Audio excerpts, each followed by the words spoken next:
Medical కాలేజీల ప్రైవేటీకరణ మంచి పద్ధతి కాదన్నారు వైఎస్ఆర్సీపీ నేత మజ్జి శ్రీనివాస్. పీపీపీ విధానంపై ప్రభుత్వం వెనక్కి తగ్గే వరకు వైఎస్ఆర్సీపీ పోరాటం ఆగదన్నారు. ప్రభుత్వమే నిధులు జీతం ఇచ్చి ప్రైవేటుకి అప్పగించడం అర్థం లేని పనని విమర్శించారు. మీరు ప్రైవేట్ ఇచ్చేస్తాము, మేము ప్రైవేట్ ఇచ్చేస్తాం, సీట్లు తగ్గిపోవు, ఎందుకు ఇలాంటి మాటలనే చెప్తారు?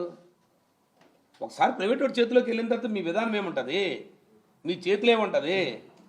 ఇందులో కొత్తగా ఏంటి ఇంక మళ్ళీ చెప్తారు, మీరే కట్టేస్తారంట, మీరే జీతాలు ఇస్తారంట, నడపడం మాత్రం వాడు నడుపుతాడంట. ఇది ఇంకా చాలా విచిత్రం కదా. మరి ప్రభుత్వం ఏం చేస్తుంది?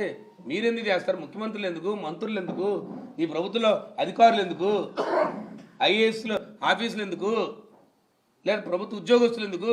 ఇంక రాబోయే కాలంలో ప్రభుత్వ ఉద్యోగాలు అవసరం లేదు, ప్రభుత్వ డాక్టర్తో పని లేదు. మీరు చెప్తున్న క్లారిఫికేషన్ అసలు ఏమైనా ఉందా? స్వార్థ ప్రయోజనాల కోసమే మెడికల్ కాలేజీల ప్రైవేటీకరణ అని విమర్శించారు మాజీ మంత్రి కాకాణి గోవర్ధన్ రెడ్డి. ప్రభుత్వ మెడికల్ కాలేజీలను ఎలాగైనా అమ్ముకుని సొమ్ము చేసుకోవాలని చంద్రబాబు చూస్తున్నారని ఆరోపించారు. విద్య, వైద్యం పేదలకు దూరం చేయొద్దని వైఎస్ జగన్ పోరాటం చేస్తున్నారన్నారు కాకాణి.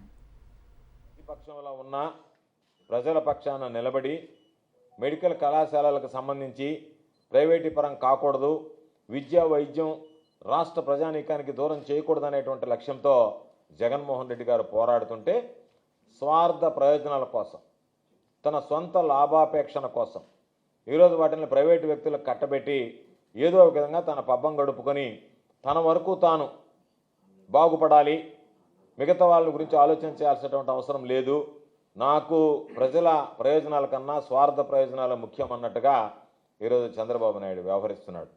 కాబట్టి నిన్న ఏ రోజైతే కోటి సంతకాలకు సంబంధించి రాష్ట్ర వ్యాప్తంగా జనాలలో నిరసన పెళ్ళుబుకిందో, నిరసన జ్వాలలు మిన్నుమింటాయో చూసిన వెంటనే చంద్రబాబు కూడా కదలికొచ్చి ఈరోజు దాని మీద రకరకాలైనటువంటి మాటలు మాట్లాడి ప్రభుత్వ ఆధీనంలో ఉంటుంది కానీ ప్రైవేటు వ్యక్తులు మెయింటైన్ చేస్తారని చెప్పని రకరకాలైనటువంటి మాటలు మాట్లాడుతున్నాడు. దీని వెనక ఉన్నటువంటి దురుద్దేశం ఏదో ఒక విధంగా వాటిని అమ్ముకుని సొమ్ము చేసుకోవాలనేటువంటి ఆలోచన చంద్రబాబు నాయుడుకు ఉంది.